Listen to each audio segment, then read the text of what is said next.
Namaste, a very good morning. An interesting topic. What is it that exists? We say um, we used we use words and terminology and any way we can to project what we feel or through our experiences or through our thinking mechanisms or our need to share many words. So we can say I exist. I being a syllable, a word, we can say consciousness is all that exists. Consciousness, another word made out of syllables and sounds. We can say God is all that exists. God, another word, another name, another sound. And we can say life is all that exists. Again, another word to express and describe what we feel is adequate and what we are experiencing.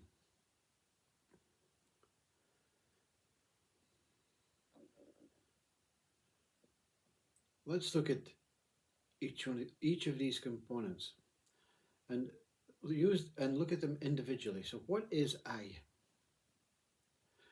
Okay, let's not look at the meaning. Let's not look at the syllable. Let's not look at the word. Just look at the expression, the feeling of what I is within.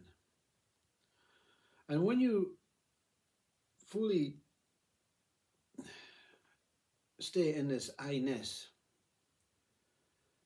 you'll discover that I is quite stable. It's quite rigid. It's quite upright. And if you look at consciousness within,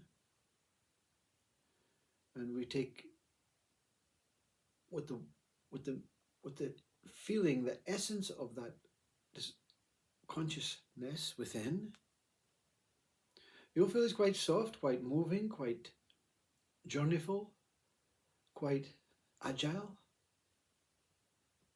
So how can they both be the same, you see? The great Rupert Shearer made a video the other day, I is the only thing that exists. This speaker said in many videos ago, consciousness is the only thing that exists. So are they different, you see? Let's not look at God right now until maybe we discover what I and consciousness are. If you look at the earth, or you look at any planet, or you look at any living form, the earth is made up of what we would say two components.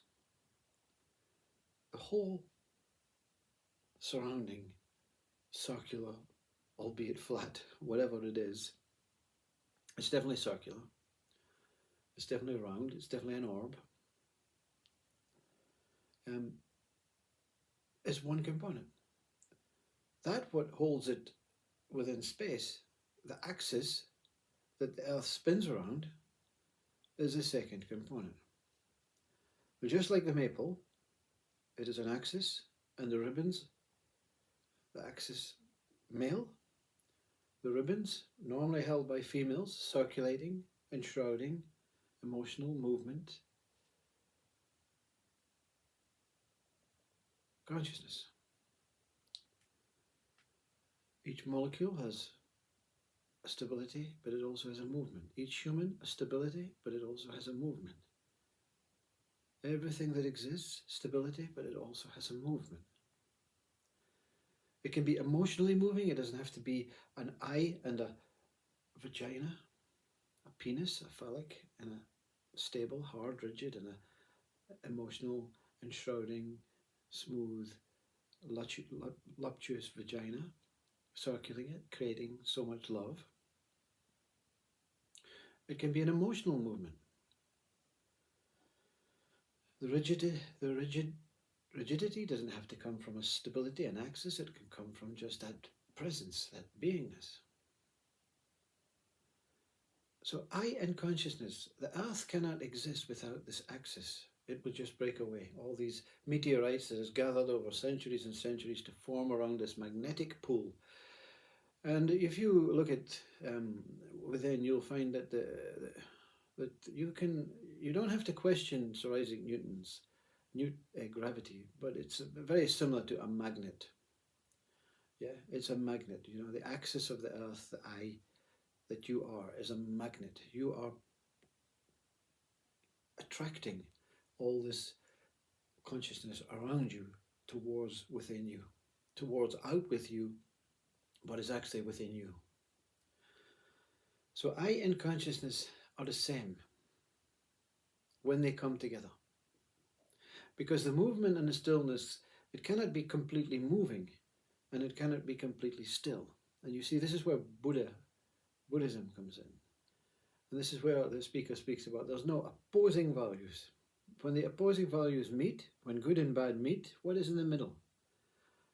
You try and come up, the mind tries to come up with the word, oh, well,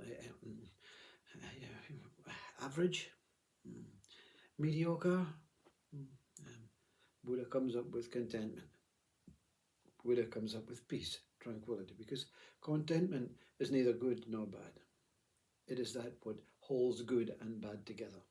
I and consciousness are that what holds life together.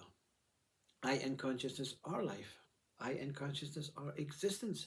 I and consciousness together are God. But the God,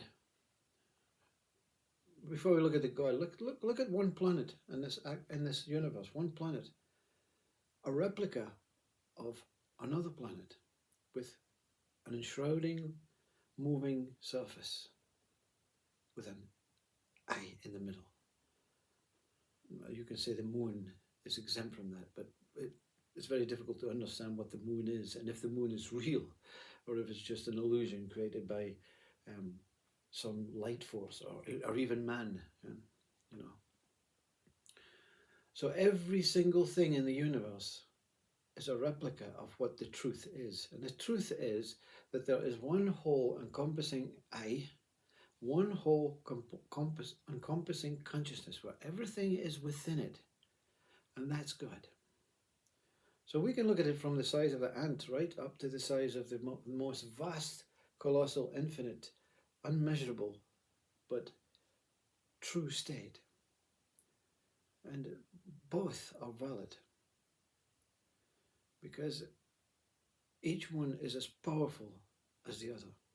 And that's what the ego has decided to deform.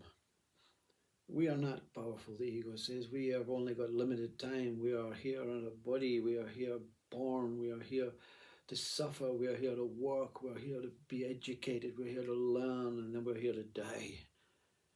And that is the actual existence, the actuality of ego. That is what happens with ego. But ego is an idea.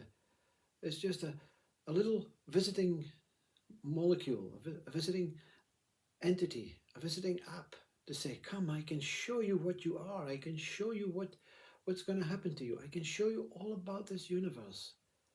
And all of this can be discovered when each individual, you, me, and I, eliminates ego and goes within to discover that I, consciousness, life, existence, are all the same. They're all the same. And you can use each word to describe them individually, to describe it individually. Or you can just say, what is it that exists? Existence exists. I and consciousness as life exists. Nothing else. Nothing else, regardless of what the mind tells you. God, the whole, you can taste when you taste your I consciousness life exists. Meaning, I is, I am.